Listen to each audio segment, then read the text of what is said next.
SMA gitu loh. Oke? Mengerti tidak? Sampai sini paham? Apakah kalian paham sampai sini? Jadi waktu kelas 7 aku dapat medali emas di OSN SMP. Oke, aku dapat medali emas di OSN SMP. Lalu kelas 8-nya aku ikut OSN SMA dan dapat medali perunggu. Actually nggak segampang itu, nggak langsung dapat medali perunggu karena aku waktu itu masih kelas 8 SMP kan. Kelas 8 SMP ikut OSN SMA itu challenging banget karena orang-orang mikirnya aku ini anak bawang gitu, kayak lu anak bawang gitu loh, lu masih kelas 8, lawan lu imagine lu lagi kelas 8 SMP tapi lawan lu itu kelas 10, kelas 11 SMA. Intinya kayak gitu. Kayak lawan-lawan lu tuh yang kayak 3 tahun di atas tuh. Jadi waktu aku ikut OSN dari tingkat OSK, OSP, OSN itu semuanya bertahap kan lolos. Misal aku dari kota Cirebon kan, aku lolos dari kota Cirebon. Habis dari kota Cirebon aku naik ke provinsi pun hampir gak lolos. Provinsi itu aku peringkat 7 dari 7 yang lolos. Imagine 7 dari 7 yang lolos. Bayangin coba. Jadi aku peringkat terakhir. Terus aku mewakili Jawa Barat di OSN 2019 di waktu itu lokasi di Manado. Aku ikut di Manado OSN-nya. Dan bersyukurnya puji Tuhan aku bisa dapat medali perunggu. Itu aku adalah satu-satunya siswa kelas 8 SMP di tahun itu yang mendapatkan medali perunggu bahkan mendapatkan medali di OSN SMA gitu loh. Jadi menurut aku itu lumayan membanggakan karena aku jadi kayak medalis termuda di event tersebut di OSN. Jadi bahkan aku jadi kayak adik-adik kesayangannya orang-orang gitu di sana. Teman-temanku jadi anak kelas 10, kelas 11. Jadi teman-temanku tuh waktu aku OSN itu jadi orang-orang yang lebih tua, yang 2 tahun lebih tua, 3 tahun lebih tua. Jadi aku sekarang masih temenan sama mereka. Jadi mereka kayak kakak-kakak aku gitu loh. Berarti ketemu Excel aku ketemu Excel waktu di OSN SD sama OSN SMP. Tapi waktu OSN SMP itu kan dia perak, aku emas. Jadi dia nggak bisa ikut yang OSN SMA waktu kelas 8. Jadi yang kelas 8 itu cuma aku yang ikut waktu kelas 8. Kelas 9 aku ikut lagi OSN SMA. Kelas 9 SMP aku ingin kayak improve gitu. Jadi aku ikut lagi OSN SMA. Jadi kelas 9 SMP aku pun ikut OSN SMA gitu loh. Nggak ikut OSN SMP lagi ya, ikut OSN SMA. Dan karena tahun lalu perunggu, aku dapat medali perak tahun itunya. Yeay, cukai. Nah, intinya kayak gitu.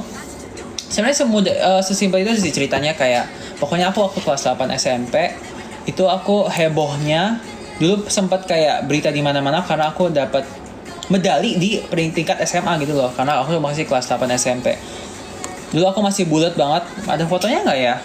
Yang kayak bulat banget. Kalian tahu deh kayaknya. Do it like a mafia. Wait, let me find the picture. Do it like a mafia. This one. Nah, ini. Ini orang ini. Nah, ini dia. Dia adalah medalis kelas 8 di OSN SMA. The one and only siswa kelas 8 yang masuk OSN SMA. Keren banget dia ya. Dia keren banget ya dia ya. Nah, ini waktu kelas 7-nya dapat medali emas di OSN SMP. Keren banget ya dia ya. Keren banget ya. Ya ampun, gak boleh sombong. Amin, aku memuji diriku di masa lalu yang sangat berprestasi. Aku kayak berterima kasih karena without that Sandy, I wouldn't be here right now gitu loh. Jadi kayak kalian kalau kepikiran, aduh, gue males-malesan, gue gak mau belajar, gue males berprestasi, gue gak males ikut OSN, gue males ikut lomba, gue males ngapa-ngapain itu, think about yourselves in the future gitu. Kayak your future self akan berterima kasih banget sama kalian karena kalian tidak pernah menyerah, kalian tidak pernah intinya gak pernah menyerah dan gak males-malesan gitu loh. Itu pasti aku sampai sekarang masih kayak berterima kasih banget sama diriku di masa lalu yang gak pernah bolos les, gak pernah bolos belajar. Maksudnya gitu, kayak selalu rajin belajar juga. Actually gak selalu rajin belajar, tapi ada waktu-waktu dimana aku lagi rajin banget belajar sebelum OSN gitu loh. Ya aku sangat senang bahwa aku punya masa lalu yang cukup mendukung aku sampai sekarang gitu. Karena without that past, aku gak bisa sampai sekarang, intinya gitu aja. Tapi bukan berarti kalian harus mikirin, aduh aku di masa lalu gak bisa begini-begini, aku masa lalu malas, aku masa lalu begini.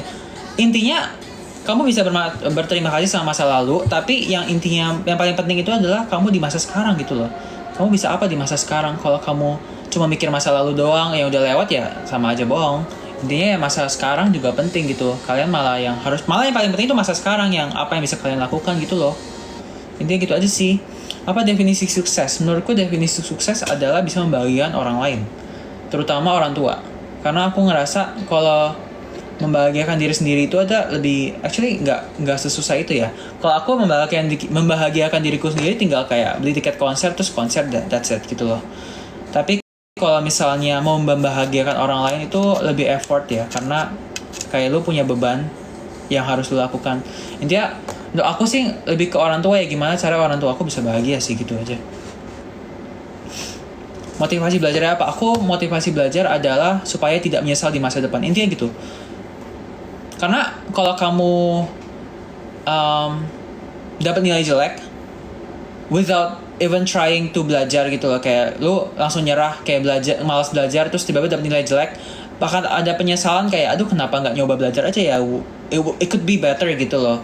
Kalau misalnya lu belajar gitu, aku selalu kayak gitu sih. Susah nggak pas OSN SMA-nya? Menurut aku waktu itu sih nggak terlalu ya, karena OSN SMA itu punya ada 2 hari. Hari pertama itu 4 soal, hari kedua 4 soal. Itu masing-masing hari aku dapat 2 soal. Jadi kayak 2/4. Jadi kayak masih cukup untuk mendapat medali perunggu, dan sebenarnya nggak sesusah itu sih sebenarnya. Sini pernah remedial nggak? Pernah, of course pernah. Pernah remedial apa ya aku ya waktu itu ya? Lupa sih.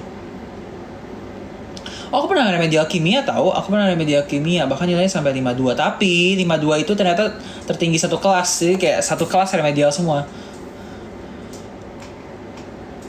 Tutor dapat beasiswa. Beasiswa itu baik banget jalurnya, baik banget providernya, baik banget apa yang namanya? Providernya, baik banget jalurnya, baik banget requirementsnya, baik juga ikatan kerjanya macam-macam gitu loh.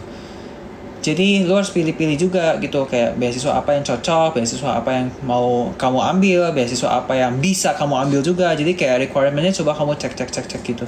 Karena aku saat nyari-nyari beasiswa itu lebih ke kira-kira beasiswa mana yang aku pasti dapat, mana yang aku mungkin dapat, mana yang kayaknya aku nggak mungkin dapat tapi aku tetap coba gitu loh.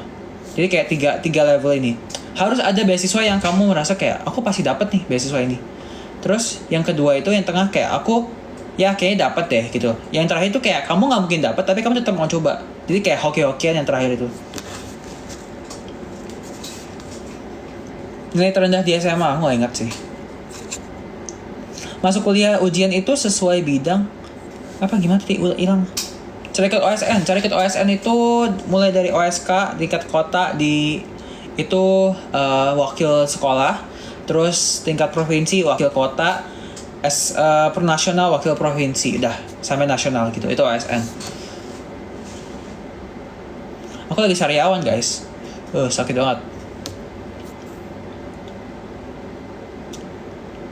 Ini kalau lulus bakal balik Indo nggak? Yes, karena ikatan kerjaku itu ke Indonesia. Dan aku memang ingin berkontribusi ke Indonesia gitu. Bukan ke aku merasa kalau aku terikatnya di luar negeri, aku ngerasa apa ya? Kayak bukan di rumah sendiri aja gitu. Karena aku merasa Indonesia is my home, jadi lebih baik balik ke Indonesia.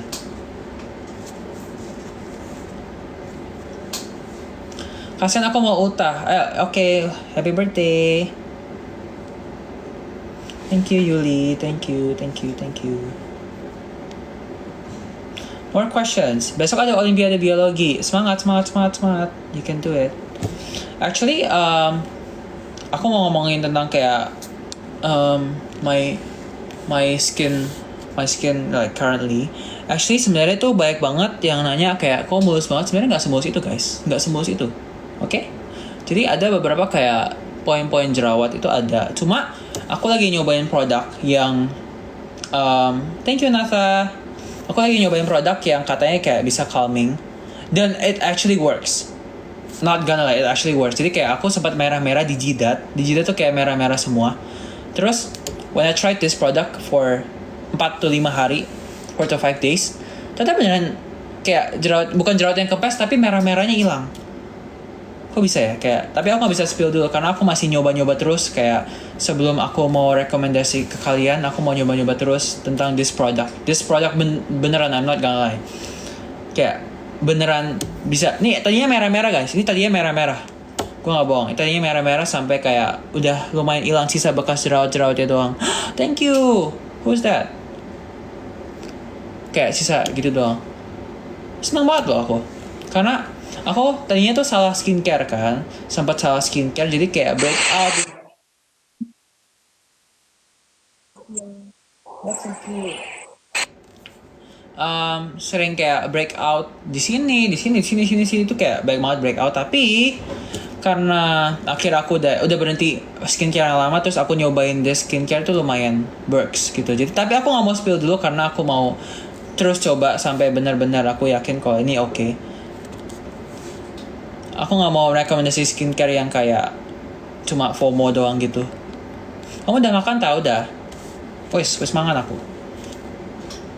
Tips nggak ikut lomba, nggak bisa. Ikut lomba pasti takut. Ikut lomba pasti takut. Tips nggak takut ikut lomba ya pasti takut. Karena aku pun di tingkat yang kayak udah ikut lomba berkali-kali, kalau tiap lomba pun tetap takut. Jadi the thing is not okay. Caranya bukan yang lu tanya, harusnya bukan tips untuk gak takut, tapi lebih kayak how do you. Thank you. Thank you, Sunshine. I love you. I love you. I love you. Okay, so again, aku repeat. Yang intinya untuk lomba ya, untuk lomba itu bukan cara nggak takut, tapi lebih ke cara tidak. Oke, cara supaya takut itu tidak mengefek ke performance kamu di lomba. Intinya gitu aja. Bukan cara menghilangkan rasa takut, karena kalau hilangkan rasa takut malah jadi kayak nggak benar pastinya, karena pasti takut. Once you open the question pasti kayak aduh gimana nih, kayak harusnya gue belajar. Thank you so much, I love you, thank you so much, thank you so much, I can't thank you enough. Okay, cara kamu adaptasi di Anyos gimana? Actually Singapore itu very similar to Indonesia, jadi nggak begitu beda sih, jadi ya biasa aja adaptasinya. Kak Sandy, masa teman aku manggil kamu Sandy Chicks? It's okay, karena baik banget teman aku juga manggil aku Sandy Chicks. Ke Singapura lagi kapan? Agustus ya. Kak Sandy, nanti aku rajin belajar, please, rajin belajar. Coba rambutmu ke belakangin, San, like this. Kayak gimana? Gak bisa. Sandy, jadi kakakku 5 detik. 1, 2, 3, 4, 5. Oke, dan sini aku lagi sakit. Get well soon. Sini tahu treasure nggak? Of course. Kak, aku udah. Oh my god. So much. Thank you so much. Aku udah ente geng OSN, gimana untuk ikhlas? Oke, ini mungkin baik juga yang kalian yang kayak udah berjuang bertahun-tahun di OSN tapi nggak bisa mendapatkan yang hasil yang terbaik itu. Menurut aku tetap semangat, karena life doesn't end di OSN, life doesn't end di IMO, life doesn't end di OSK.